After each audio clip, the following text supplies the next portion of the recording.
Right, good afternoon, Jayok. Right, this is with OBS this time, so I'm hoping this doesn't mess up. Now, I've abandoned that flight that I did from Heathrow to Oslo, so we're just going to abandon that, which is fine, because, I mean, really what I wanted to do was do some Autoland stuff and try that out, so really it's not going to be a major issue. What is the time? 20 past 2, yeah, so it's fine, we can sort this out. So what we do is we do some Autoland things. I'm going to not do it on VATS, obviously. I'm going to do a few other things just to see if I can practice it. 'Cause I mean, really, that's what I wanted to do, was just practice the Fenix, or just sort of test the Fenix out, just see how it is going to behave in Autoland conditions. So that's what we're going to do. We're going to do something ever so slightly different. I'm just going to set it up really quickly. There's no problem with just setting this up pretty. Is that on? That's on. So yeah, we're just going to do it pretty quick. So this is live weather, and I'm going to change this weather in a second. This is default scenery, because I don't think there's any also scenery, but that's fine. Let's just get all this sorted as well. What's happening with it? It's Barry. I had Streamlabs for the streaming software, and it just kept crashing. It was just crashing over and over again. It was just being a complete pain in the arse. So it just made the streams useless, really, because you couldn't watch them because it would just crash every now and again. So I've reinstalled OBS. I had to stop the sim to do that. So I've reinstalled OBS because hopefully this is going to be more stable. If OBS crashes, then at least we've probably ruled out the fact it's probably not Streamlabs or OBS. Maybe there's something else going on. So no, I'm just going to do this. I'm going to sort of not circuit type things, but we're just going to have a look at some Autoland stuff. So I don't think it's going to take very long. This it's only going to take maybe half an hour, but we could just introduce a couple of failures as well. That's another thing which we can do. Is just introduce some failures and just see how this can affect the aircraft and potentially the minimum. So let me just get it all set up. I'm just going to whack some fuel on. Let's go. Probably about I don't know what fuel we would have had, but yeah, about 5 tons. That would have been fine. Instant. Get that done. So just going to set the box up really quick as well. NGM. So it's just just problems. So it's 806, I think we were. I don't really care too much about this. 030.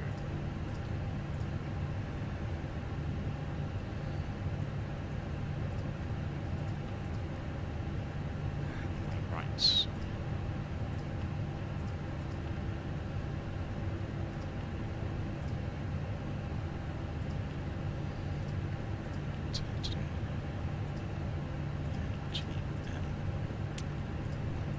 Right.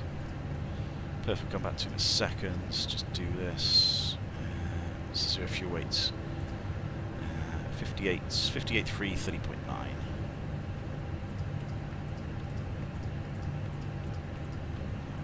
That's done. Perf. Again, I don't really care too much about the perf. It's irrelevant, really.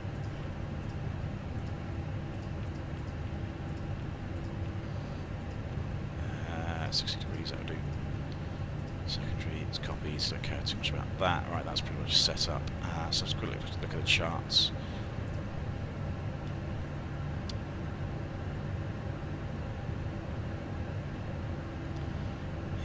It's down like this. So is the flight plan still there? Yeah, good. Right, let's just have a quick look at the approach. So we've got 19 right and left. Oh, there we go. We've got Cat 2 and 3. Good. That's what we want to look at. So 19 right. Again, I hope everybody can hear me okay. Imagine I'm hung up this streaming things. I've just played with the dog for 15 minutes and just did some find it, some various other things with him, just a bit of a mental break. Anyway, so we're going to do this ILS-19 right, and it's got minimums here. So we've got Cat 3B as well. So we're going to be using no decision height and RVR's minimum of 75 meters. So we've got various other options as well. Climb gradient's going to be fine if we look 2, so the Cat 2. There's Cat 2. What's that? So, missed approach climb gradient minimum. Right, yeah, so these are different missed approach climb gradients. So this is Cat 2, so we'd be going looking at this, probably 100 feet, yeah. So anyway, we're going to do Cat 3B to start with. That's the first one. What I want to do is, let's get off Windows mode. Let's have a look at the weather, so hopefully I can manipulate this now, live weather.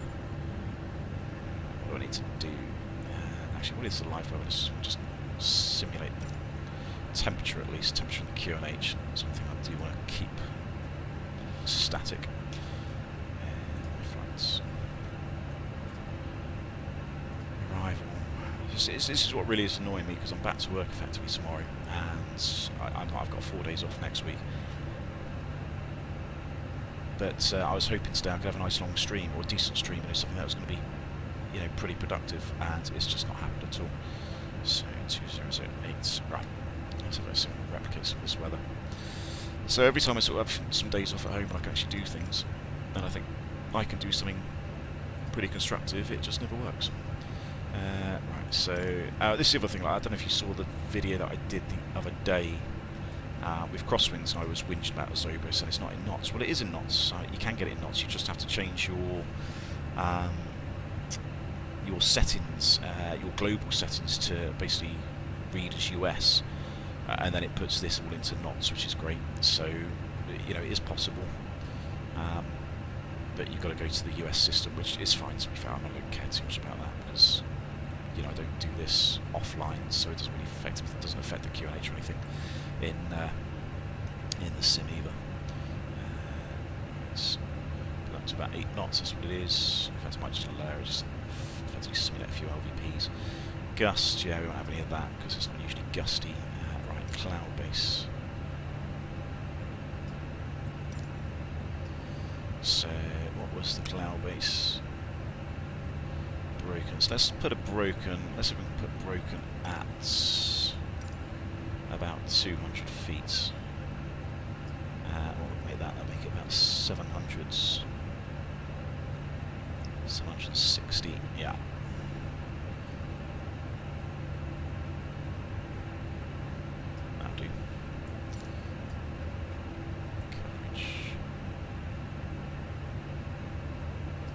Density.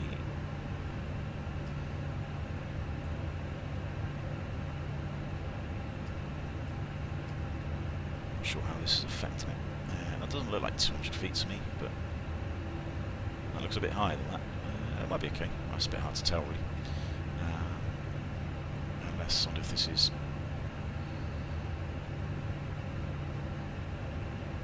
Maybe that's 200 feet. Maybe this is above ground level potentially. Okay, let's go 187. Yeah, that would work. 187 feet. Scanner density. Coverage is. There we go. That's what I want. Pretty much. There, that's looking better. It's a shame we've got visibility. It's the only thing that we don't have. Can we lower it? Got to lower the cloud to decrease the visibility, I think. What I'm trying to do is get the visibility so it's about 150 odd meters, and we can determine that by the amount of lights we can see. I'm just wondering if I can change it still. Let's move that over here. Precipitation, snow. Oh, we can put snow. Yeah, put a little bit of snow on. Just make it have a bit of fun. Lightning, no. Temperature is, yeah, what's 10 degrees in Fahrenheit? Was it about 40 something or other? That'll do. Pressure, now this is where, okay, which one's there? That would do.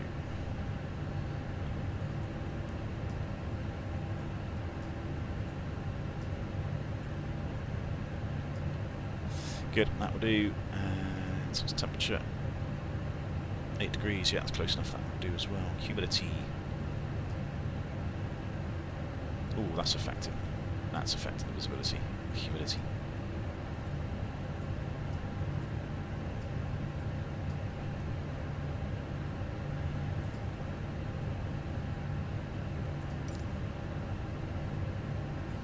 intensity.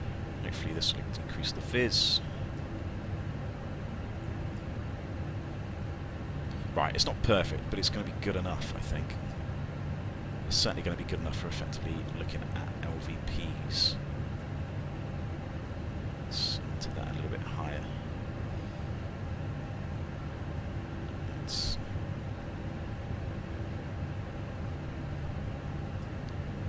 That would do us effectively a cloudlet. That's good. Overcast. Oh, there we go. That's now we're cooking.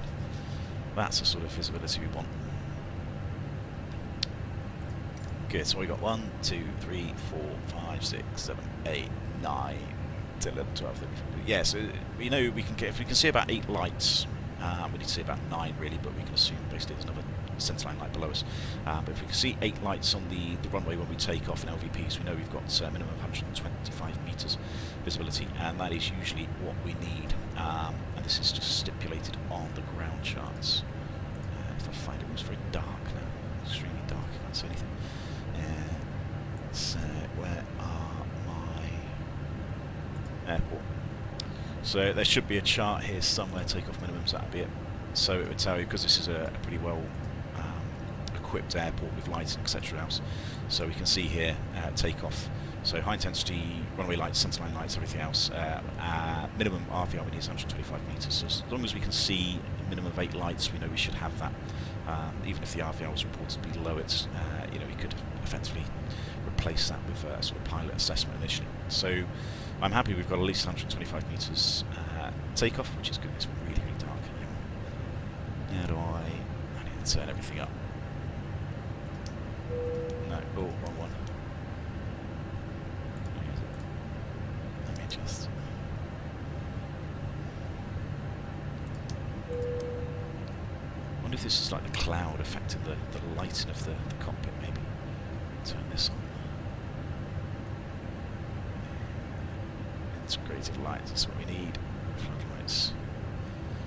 It doesn't help that it's sort of daylight at home, so I'm sort of struggling a little bit to see the screen.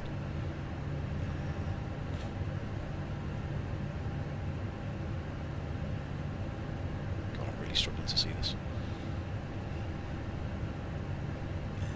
Just see if it changes again.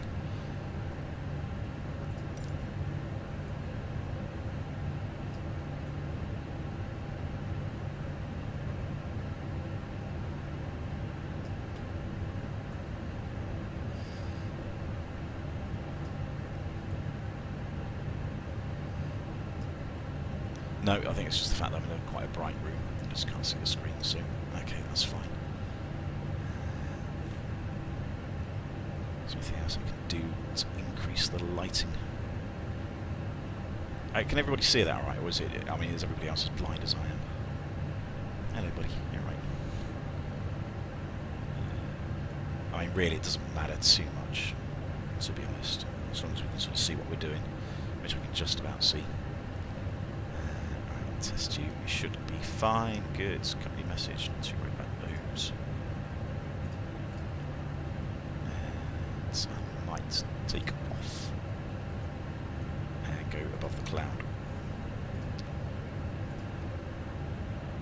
What's the trim? 29, yeah, ish, 29.4.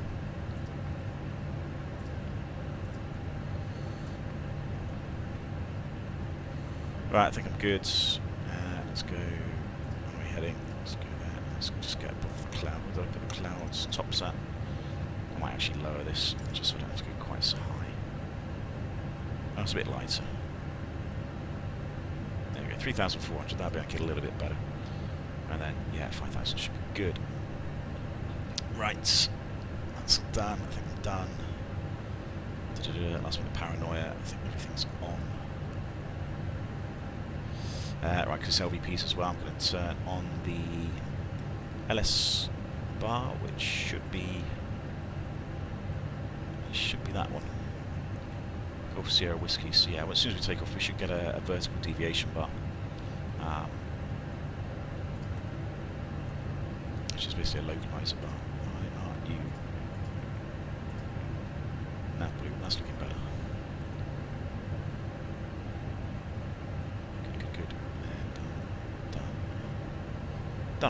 Right, let's take off and see if we can get out of it.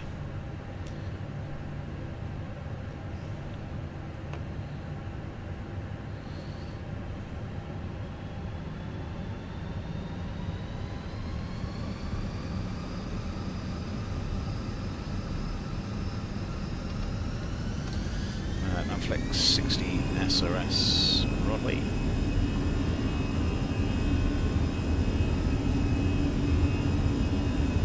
I might remove that snow, so a bit hard to see all of it. Alright, thrust set, 100 knots. At least OBS seems a bit better than the last one. Stream's still good. D1 rotates.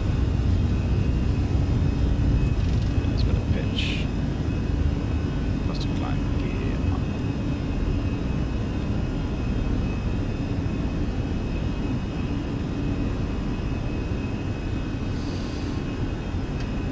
AP1.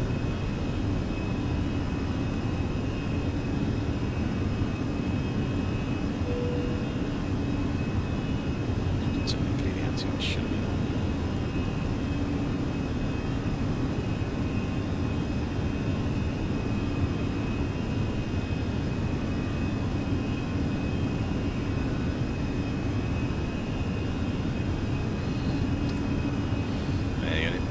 Soft, I don't care too much about that.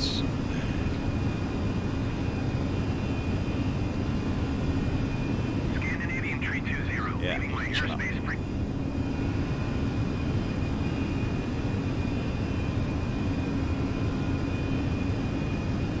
everything's turned up to the maximum brightness.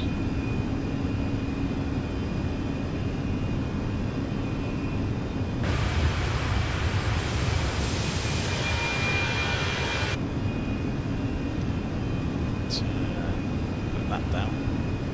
That helps a little bit. Alright, so everybody's still with me. The stream's still going, so I assume everybody is. Where's the initial approach fix? Let's go back to... So we can turn there. Babad. Let's have a look at Babad. Let's turn right. North.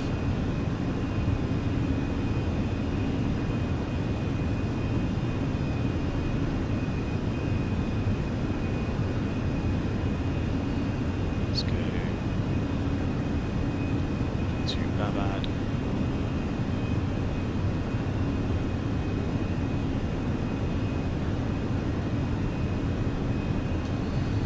So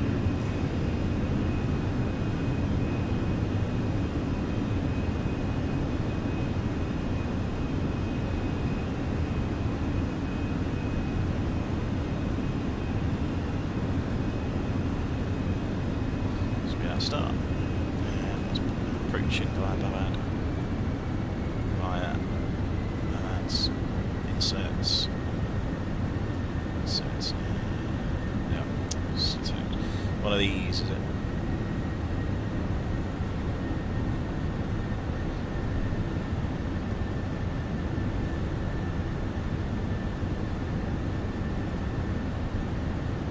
There's a nice cloud layer.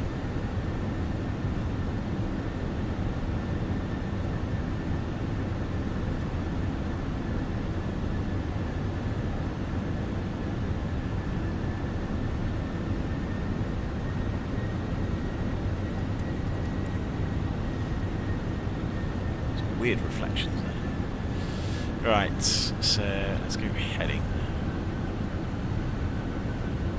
Inserts. Babad's. Done.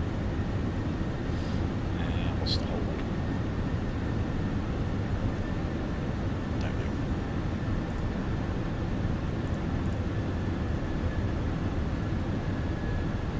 Zero for me to win. Well. So there's Babad, so we got inbound is 129 left turns.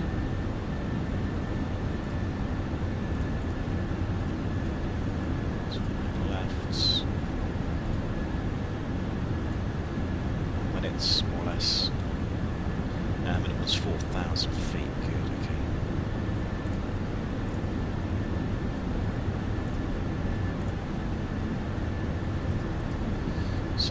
that's, what's this, 5,000 there, okay. 5,000, so 5,220 down to 4,000, and then 3,500 is the platform. Right, we'll do that. So the approach phase. QH is 1008. It's 1009. 1009.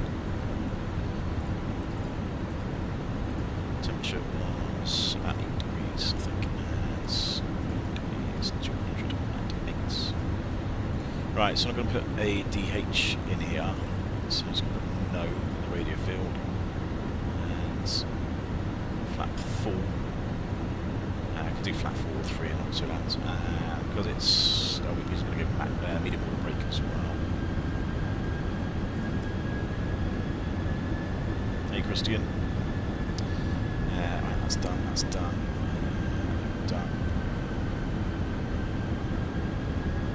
That's good. Leave the anti-ice on, I'm going to need it. Fuel is fine. So, effectively, this is just normal wireless, really.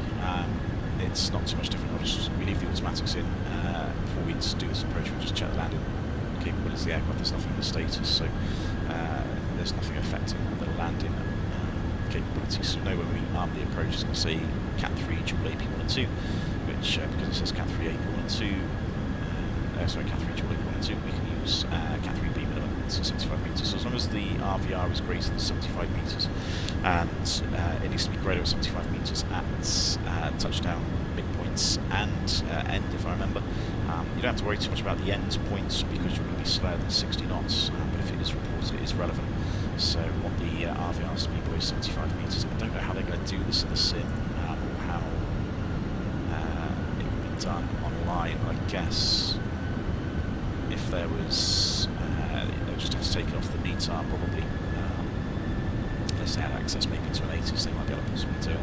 But at the minute it's 999, but this could be a lot lower potentially. So those are the RVRs we need. If we get a failure, we can possibly use Cat 3A minimums, but the decision has height there is 50 feet, but the RVR would have to be greater than 200 metres, and obviously Cat 3-2, sorry, Cat 2 with these climate gradients should be fine. We can use a run out or a decision height of 100 feet, and the RVRs need to be greater than 300 metres there. So we need to look at the weather really and see what the lowest is. If it was below 200 metres, then effectively we can do is Cat 3B.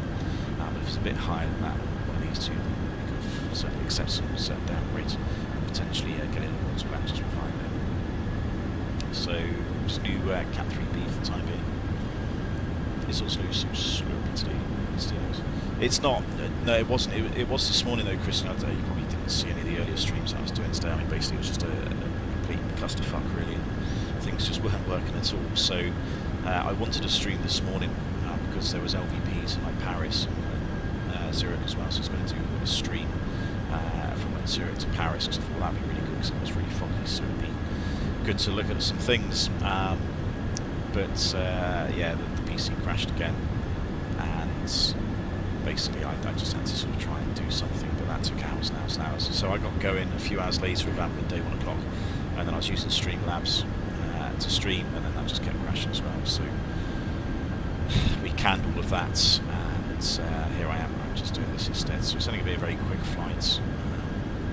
I'm going to do an Autoland. We'll try and see if it works, and then possibly get airborne again, and then maybe look at a particular failure. I'll probably set something up in here which forces us into Cat 2.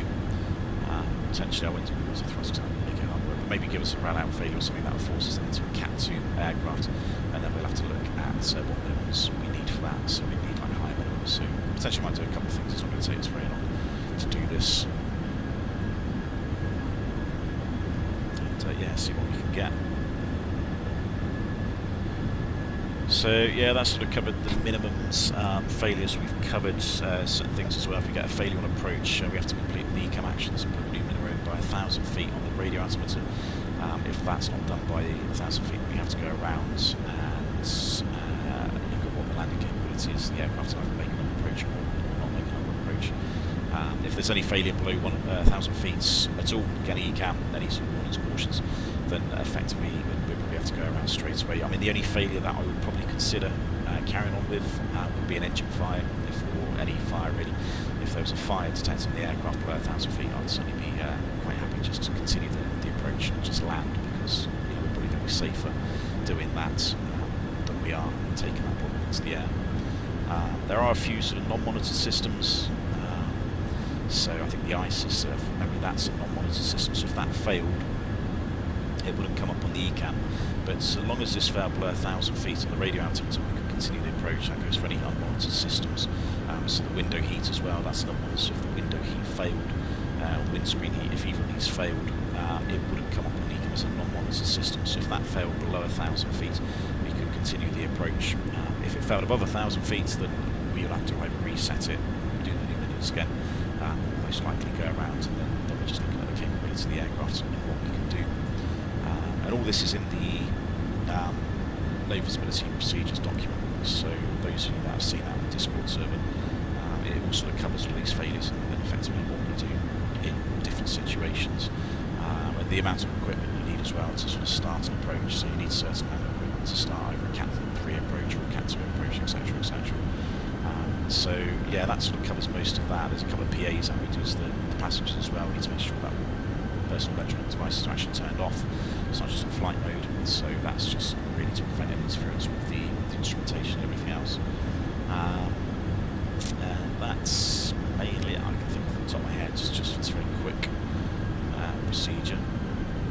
So what I might do is I'll just go around again, and then we can start looking to descend down to them 4,000 feet. In fact, we can probably do it now, can't we? I think we're ready for the approach. Immediate exits. There we go, it's done. So, Golf Sierra Whiskey, that is identified. After Babad is 4,000. So it's rain on your side.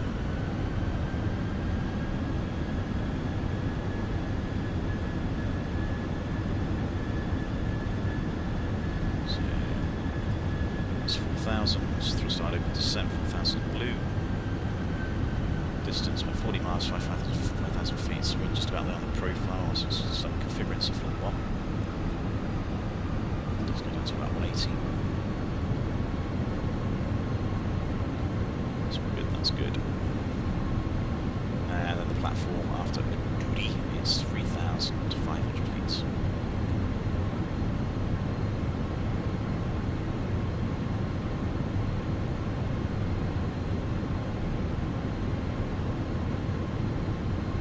Had a little 1 hour nap, nice. Yeah, sorry for some. So let's just arm this. So glide slope, blue Cat 320 is what we're expecting. This is fully sensible aircraft. There's also a few calls which I should have gone through as well, so there's a few extra calls. I'm going to go get land FMA below about 350 feet right out. So pilot monitor will be called these lands, and then we get into the flare. So we have to call the flare as well. And then we've also got a command about 10 feet that says retard, which is then the command to retard the thrust as well.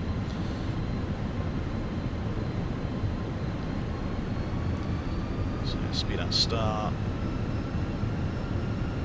3,500. Let's just keep it going down. But yeah, 600. That's good. Long start. Let's go flat 2.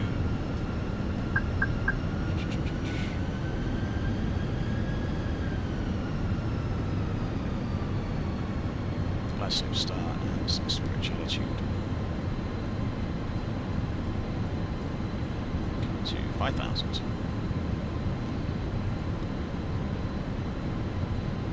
Approach altitude is set. All the other things. Oh yeah, obviously is you can't. I mean, it's talk about it too much, but you know, your difference between fail operational and fail passive. When we're Cat 3 dual, we're known as fail operational. So we've got a red auto land light here. Hopefully that won't go off. If that goes off, it's all below 2,000 feet, then there's an immediate go around.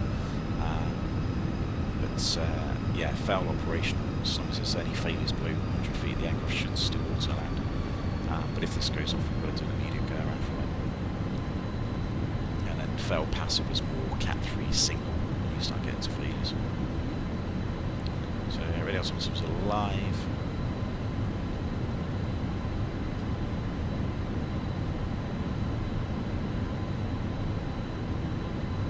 It starts getting really dark. Visual references, Cat 3 dual with no decision height. We don't need to see any visual references whatsoever. So even though we're looking out, we don't really need to see anything. If we had a Cat 3 dual with a decision height, which sometimes you occasionally see, you need to see one centre line light. But if no decision height, you don't need to see any visual references at all. And again, when you start getting into failures and your landing capability decreases, then your visual references that you need to see increase as well. So how are we doing? 6 miles. Yeah, it's getting nice and early, so gears come down.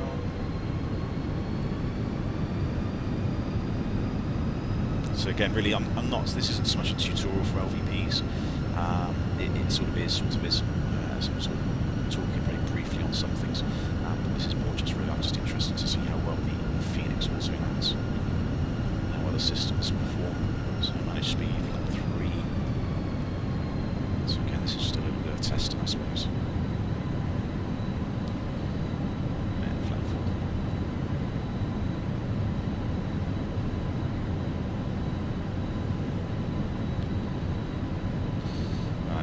VLS is about 132. 32, yeah, 137, that should be good. I was going to take the snow off, wasn't I? Take the snow off. Lightning pressure. Yeah, I don't. Just take that away, you don't really need it.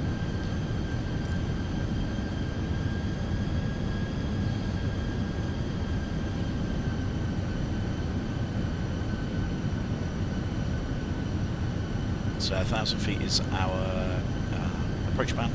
So 1,000 feet. So if there's any failure now, we'd have to sort it all out, clear the camp, put new minimum in, which we're never going to do. So if there's any failure now, we'd be going around.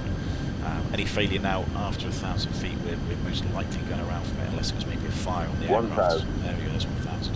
So if there's a fire on the aircraft, either the engine, cargo, somewhere else like that, maybe the toilet came up, we would probably just commit to land. But anything else, we would basically go around for. And then any unmonitored systems, so if the ISIS failed now, effectively we could just continue because it's an unmonitored system. But if the ISIS failed and we went around, ironically we needed to start the approach. So if we went around now, we wouldn't be able to start the approach. So now we're just looking out, just making sure the FMAs are good, making sure the automations are still good. So 500 feet stability criteria, that still stays the same. 500 we are stable. So we'll get a land FMA in a second. Just going to keep it there. We might see some approach lights. There's land. And we can see some approach lights, that's pretty good. So visual.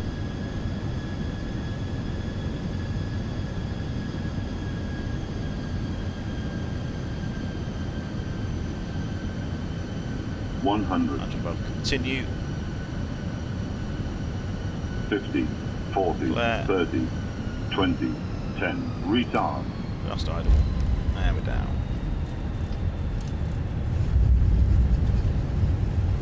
So, spoilers, reverse, green, decel, rollouts. I need to say that. Manual brakes. Of course, the other thing we need to do is disconnect the autopilot as well. That's the other thing, so we can actually vacate the runway. So that was pretty successful, which was good to see. So it's a taxiway and get off here. So we're see if we can spin it around so we can go again. Might have to set the box up again quickly. That won't take very long.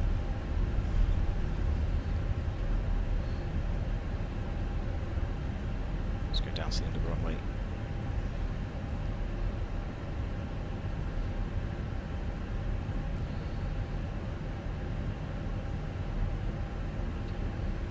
I could have gone straight across to 19 left, I suppose, but that's okay, we'll just go down the end. Right, let's tidy it up a bit so we can get sorted for another departure. Leave the lights on, not too worried about those. That's all done, that's done. Leave that the same, so just got to set the FMG up, FMGC. And what I'll do is I'll give myself a failure next time, and we'll have a look at a slightly different minimum. I'll do something like Cat 2.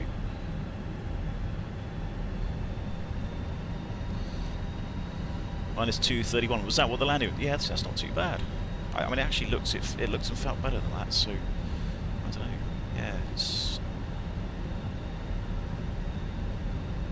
Yeah, that was good. That was good to see. So Fenix have got that pretty spot on.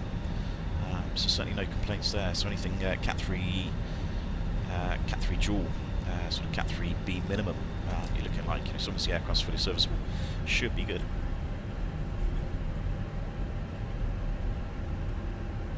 I need to keep remembering to say flight plans when I'm doing things like this. Obviously in LVPs as well, if you were taxiing off the runway, you know, you would sort of try and minimise the amount of time your head's in doing checks and things like this. No single engine taxi obviously, because it's LVP, so you won't do single engine taxi either. I don't know where, that's not quite the threshold, is it? Is it the threshold? I don't think it is. Alpha 7, where's Alpha 7? No, it's not. Yeah. Okay, right and left. I don't have a map on which me, but I'm sure it's a bit further down. So yeah, in this sort of conditions, no LVPs, sorry, no single engine taxi in LVPs. That would be one of the limitations. So we won't do single engine departure, single engine taxi in.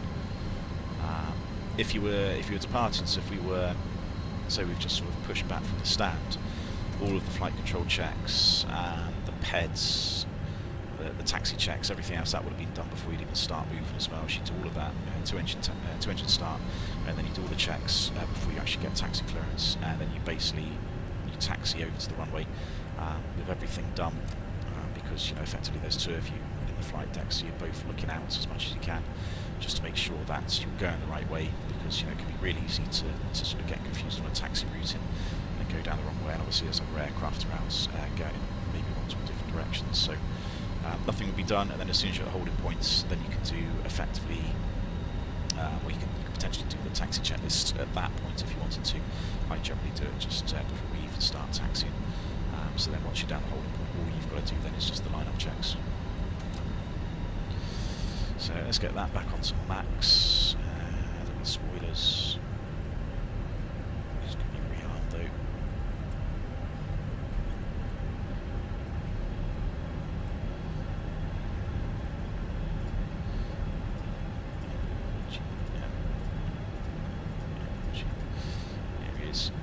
Saying keep your head in whilst doing the FMGC stuff. Do as I say, not as I do, folks.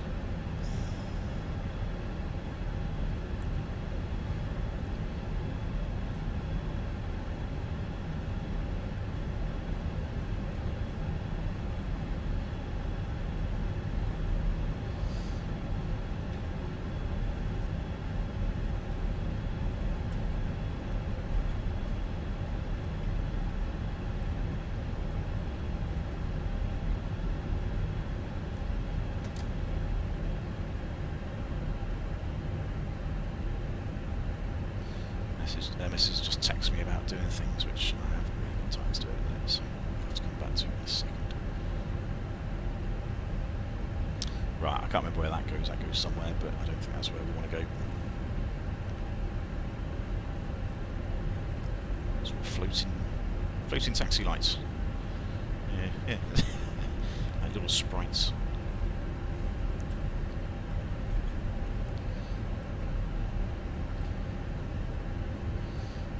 Obviously as well, that was the Cat 2 and 3 holding point there, so we should have been holding there in LVPs, but there's no else around, so I'm not too worried at the minute. 06, 06, cost index 1, that'll do. Let's just do it this way. 1, 0, come on, go in. 030, fuel, that's the 0 fuel weights.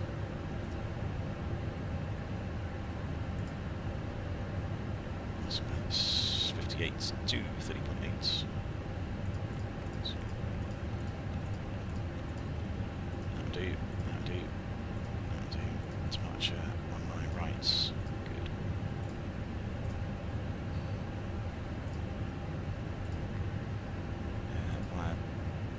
that's what we're going to do. That's done, done, done, done, done, done. Rad nav's done, done. ENGN 19 rights. Perf, again, doesn't really matter too much about this. It's not what we're demonstrating. 36. It's barking something else again. It's got to be good. Right, that's that done. Right, let's see if we can give ourselves a run-out failure. Let's go after certain points. This is going to drop us to CATS 2. So, failures manual. Navigation. I believe.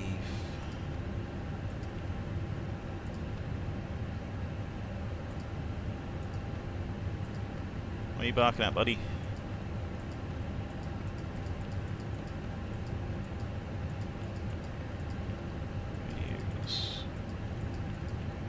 Radio sunset, that's what we want. Right, that one. No. Conditional.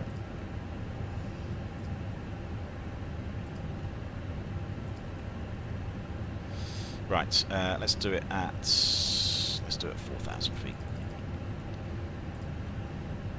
Doesn't really matter too much. Right, I think that's done. So hopefully that will go off. Should be done. Good. Yeah. Right. Let's go.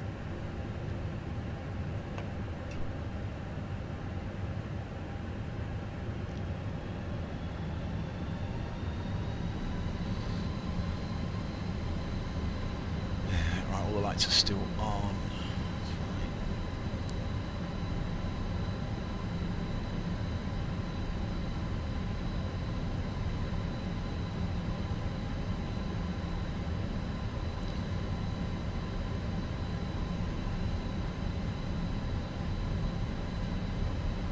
So again, just double check that the RVR is good, make sure the light got enough lights, that's what we need, 125 metres. So normally we'd just stop here and count, but yeah, it's basically that many. Happy with that.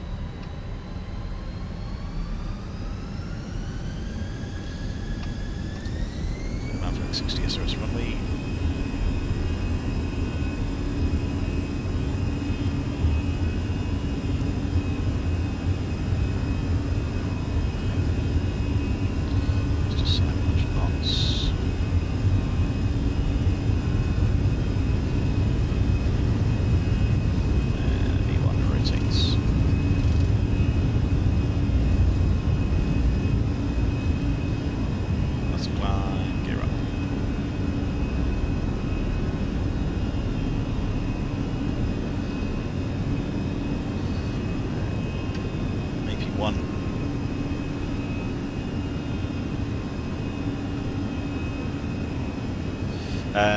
I don't, why Chloe, I'm afraid, I don't have enough subscribers, that's probably about 1,000 subscribers or something like that.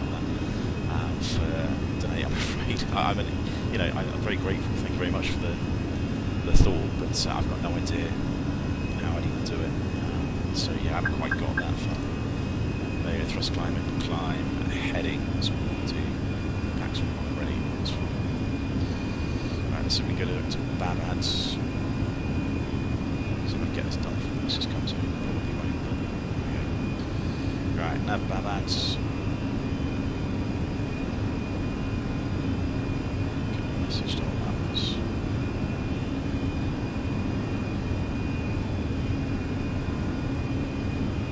Yeah, don't care. Whatever. Right, so at 4,000 feet we should get an ECAM caution now. We should talk about the radar. There's not going to be any actions for it, but it's just going to drop us. It's going to affect our landing gear, so which is something.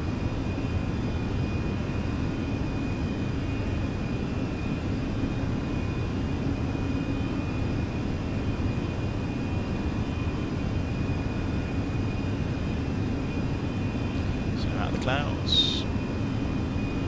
Don't need the anti-ice by keeping on anyway, just so I don't forget. There we go. So what we got? Master caution course. Nav run out twofold. Yeah. Well, there's no indications to know otherwise, because obviously we're not low enough, so we've got no idea how genuine that is, but you know, I assume that is pretty genuine.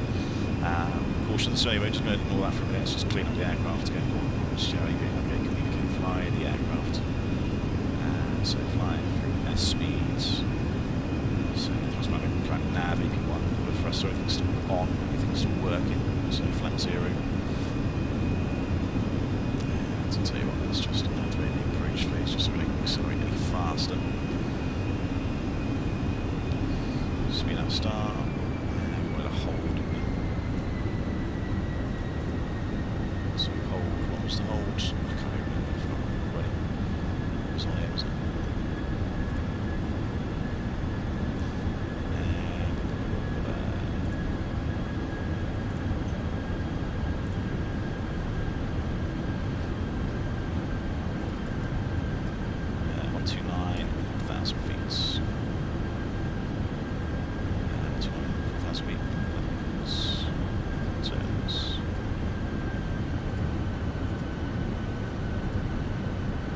good.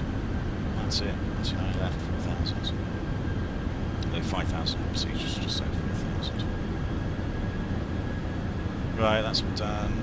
Right, so what we got? So, we're fine, the automatics are in, we know where we are, we're above the MSA, we're happy with that. So it'd be confirm the failure, which we have now of our E2 fault, which is confirmed. Clear that. Go my radios eco action, so I have the radios if I would do this. So there's nothing really there to do, just basically nav our E2 fault. Just clear that. So we clear the rad nav, and now we've got the status. So there's no EBs affecting this, unfortunately we should go into that, but no EBs. But now effectively we've got a status. Some van's been driving around. Stinky diesel engine. So there we go, status Cat 2 only, which is what we're expecting. Ran out 2 fault and Cat 3. So we can't do Cat 3 anymore, we can't do Cat 3B, can't do Cat 3A. So we can only do Cat 2 only. So it's not a major issue. So as long as we've got the RVRs, which is 300 metres, so long as we've got this reported to be 300 metres or more, we can do Cat 2, but we just need higher minimum now. So the RANOut's radio altimeter figure we need to put the FMGC now is, because we can do this client radio, no problems, it's going to be 100 feet. So in terms of the performance, we're going to put 100 feet in here now. QNH is 009, 10 degrees, and winds 2008. So that's that done. So there's nothing else there, so we'll remove the status, so that's gone. So just have a quick sort of dodar, what's gone wrong. There's not really many options we've got really. We can go somewhere else potentially, but assuming that is still Cat 2 conditions. It's eyebrow, I'm being sent an SSD, thank you very much. But yeah, no, somebody, no names mentioned, has very kindly donated me an SSD, so yeah, that should be coming pretty soon. So again, just talking about this, the radio altimeter, so FMA is going to see pretty much the same, but this time in the FMA, here we're just going to see Cat 2, AP1 and 2, so the landing capability of the aircraft has now dropped down to Cat 2 only, which is why we're using Cat 2 minimums. So say Cat 2, AP1 and 2, and in terms of the FMAs, we'll still get land at about 350 feet, but this time we're now effectively fail passive, and we're going to get 100 above this time, so there's going to be an auto call out of 100 above, that'll be at 200 feet radio, so 100 feet above this, and then at 100 feet radio altimeter, we're going to basically have to make a decision either land or not land, based on the visual references, and because we are, let's just this a little bit, 62. So because we're now Cat 2, the visual references we need are 3 centerline lights of the approach lighting system and a lateral element of the approach lighting system. Now, obviously Oslo's got good approach lighting here, so centerlines and lateral elements, so crossbars here, and a threshold as well, obviously, which will be a green light, green set of lights for the threshold. So as long as we've got 3 of these centerline lights and a lateral element, either the crossbars or the green threshold lights, we can continue. So we need slightly higher, we need to see slightly more visual references now at 100 feet, and because we're going to be a little bit further away from the threshold, because of course you cross the threshold at 50 feet, so we'll be crossing at about 100 feet there, so we should be able to see sort of 3 lights, either centerline lights and potentially the threshold lights as well. So as long as we see those, we can continue. If we don't see those, it's basically a go around, so just standard go around actions. But I'm sure we will. So that's sort of discussing a sort of slight failure and how it just affects the minimums ever so slightly. But apart from that, everything else is staying the same. We can get sort of other system failures as well, like nose wheel steering as well. That's going to affect the rollout capability of the aircraft. So occasionally, if your nose wheel steering has failed, that can affect the rollout capability, and if the rollout capability is affected, your midpoint minimum RVRs may increase a little bit, so they may go from like 75 metres to 125 metres. But this is all we need. We just need 300 metres for the touchdown zone, and all we need now is minimum of 125. I think it does say 75 metres of rollout, which we should do.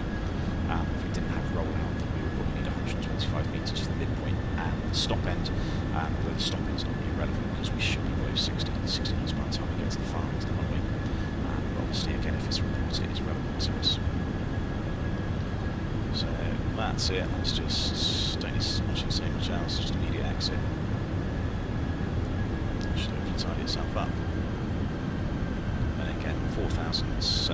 that's 4,000, and then 3,500 is the platform. So water brake, we can keep that medium again. There's no change on that. Lights, that's all done. That's all the same. This has stayed the same. Configuration cap, flat 4 again.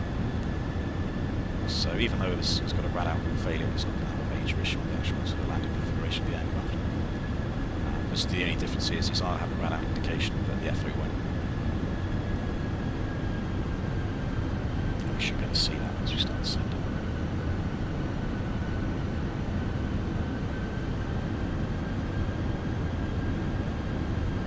And that's pretty much it, guys. Once I've landed, I'll come to a full stop, and I'll be stopping the stream. So, you know, I've been going out and doing stuff with the dog, and this will be coming home. So, it's not a very long one. This is just a very quick overview. It was more testing, really. I'm just testing the Fenix just to see how it copes with some of the different landing characteristics. But I can obviously talk through a few things as well. So, hopefully, once we get over the back, this should just continue on.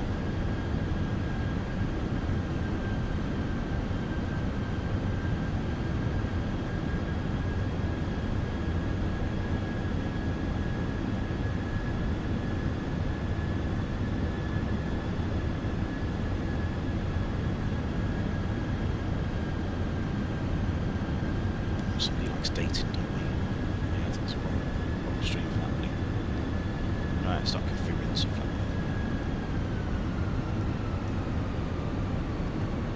80 selected.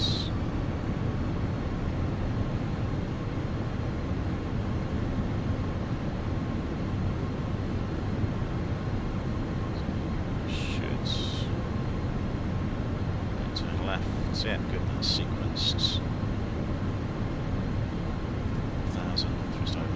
4,000 is blue, so distance light looks pretty good again. So yeah, because we've got the flaps on the status reappears, that's fine because it's just double checking that the status hasn't changed. It hasn't, so there's no change in the status there, so we'll clear the status.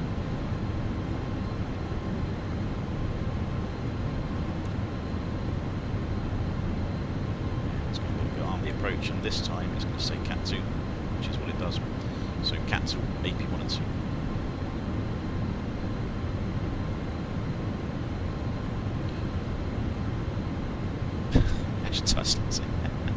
Yeah, well that's why I've got you guys as admins, Christian, because you're obviously a lot quicker on these things.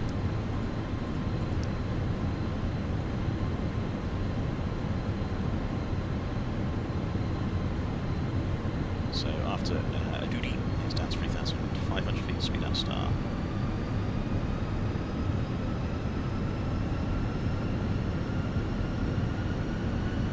But at least this stream stayed active. Yeah, I don't know what was a stream, I just didn't like things at all.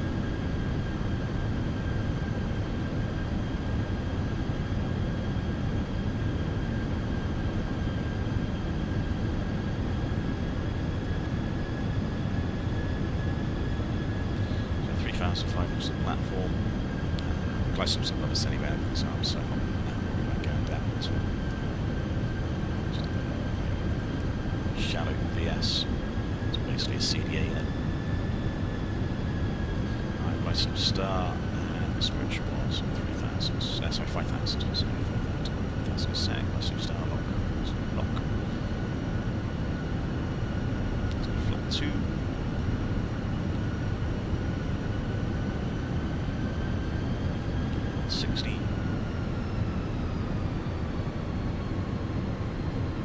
So this time, because it's a higher minimum, so 100 feet run out, we get 100 above and about 200 feet run out, which is just warning us. 2,500. Alright, there we go. So run out altimeter on my side, but because run outs. Interesting. So yeah, Fenix haven't quite modeled that. So it's a run out twofold, but PFT is still showing a radio altimeter figure. So yeah, obviously that wouldn't be there if the run out 2 has failed. That wouldn't be there at all. Interesting. Okay, well, it's fair enough. We're giving them a bit of credit. So obviously it's not going to be 100% perfect. So yeah, 100 above is effectively warning us just to start looking out the windscreen. So we start looking out and making sure that we can see those 3 centre-line lights and a crossbar. That's what we want to see for the Cat 2. So as long as we can see those, we can continue. And again, the aircraft is just automatically down at any point as well. So yeah, definitely that's I'm sure they'll sort that out eventually, but I mean the FMAs are good, so you know everything, the system's good. It's just actually still displaying on the PFT. So maybe they're somehow sort of they're just mirrored. You know, they're not independent PFTs. I'm not too sure. There we go. No major problems. Right, let's get the gear down. Let's go manage speed. And again, with LVPs and force, the separation between aircraft will be a lot more. Flat 3. So there wouldn't really be any particular rush of configuring. Yeah, flat 4. So again, usual, same thing applies. 1,000 feet, that's the approach ban. So any failure now, we've got to make sure we tidy up the ECAM, get new minimas in. To be honest, if we've got another failure now, we might not be Autoland capable. So yeah, certainly if there was a failure, it'd be a question whether we can continue at all. And then below 1,000 feet, we are looking to go around with probably the exception of engine fires or cargo fires. The only two things that I'll be continuing to approach for.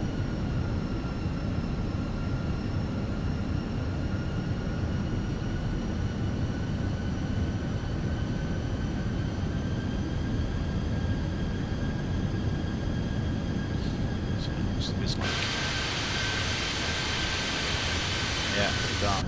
Another thing you can do, certainly at night, is you can turn the lights off, because the lights can start reflecting back into the precipitation or the mist, and that can make seeing the visual references that much harder. So, at night you can also certainly consider turning the lights off. 1,000's checked.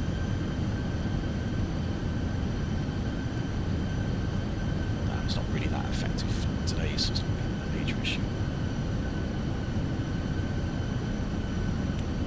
Again, just watching like a wall. We did get a momentary red Autoland light flash on the last approach. Now, nothing happens to the automation, so I don't know, spurious. Instinctively I was happy to continue the approach, but if that goes off, then there's a good chance we'll be going around. Certainly if a failure comes up, or if an autopilot disconnects, which is usually what happens. 500. 500 stable. Just keep an eye on the FMAs, so if we can actually land. I thought we could pop these out, so but anyway. So there's 3 lights and a crossbar, I can see that. So that's checked. So visual references we've got, so happy to continue. Minimum. Continue. 50, 40, 30, 20, 10, retard.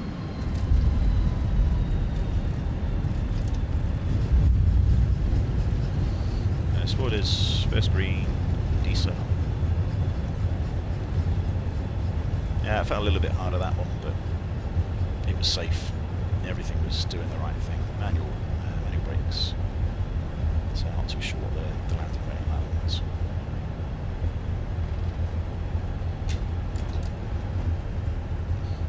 There is the taxiway again as we come off here. Goodbye, don't remember to disconnect that one. Otherwise we've got to steer off the runway.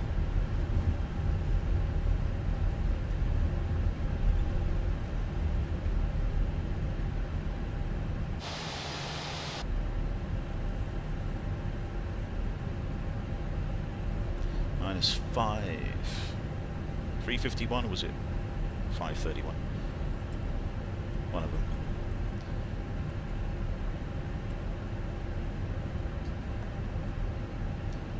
Yeah, I mean, not the smoothest, but again, it was perfectly acceptable.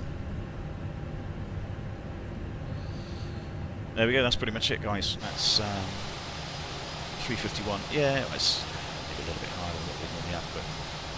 That's it, so that's the Autolands, covering a couple of situations, Cat 3, Cat 3B, Cat 3 dual, and then with a failure with run out as well, which drops us into Cat 2. So you know, a couple of little things to think about. There's the Autoland document on the Gav's Discord service. There's plenty of stuff in there, plenty of stuff in the ops manual as well, which is also there. So you know, if you've got any questions, a lot of information's in those documents, which you can probably find. But again, just sort of pop me a message, put something in the comments section if you've got any other questions at all. But you know, from here we just sort of taxi to the stand and shut the aircraft down as normal. And then, yeah, that rad-out fault, that would probably be a no dispatch potentially as well. So be getting an engineer to have a look at it if we're going to go somewhere else. But apart from that, leave the jet and leave it with the engineers. So hope that was good. Hope that was educational. I'm going to disappear now before the missus catches me and start cooking some rice, and we're going to be taking the dog for a walk. But yeah, at least I've gone on and done something today. Definitely OBS was behaving other than stream apps, so at least that was something. Have a good evening, guys. Back to work next few days. So I've got 4 days off next week, which I think one of those days is going to be setting the PC up with the new solid state drive.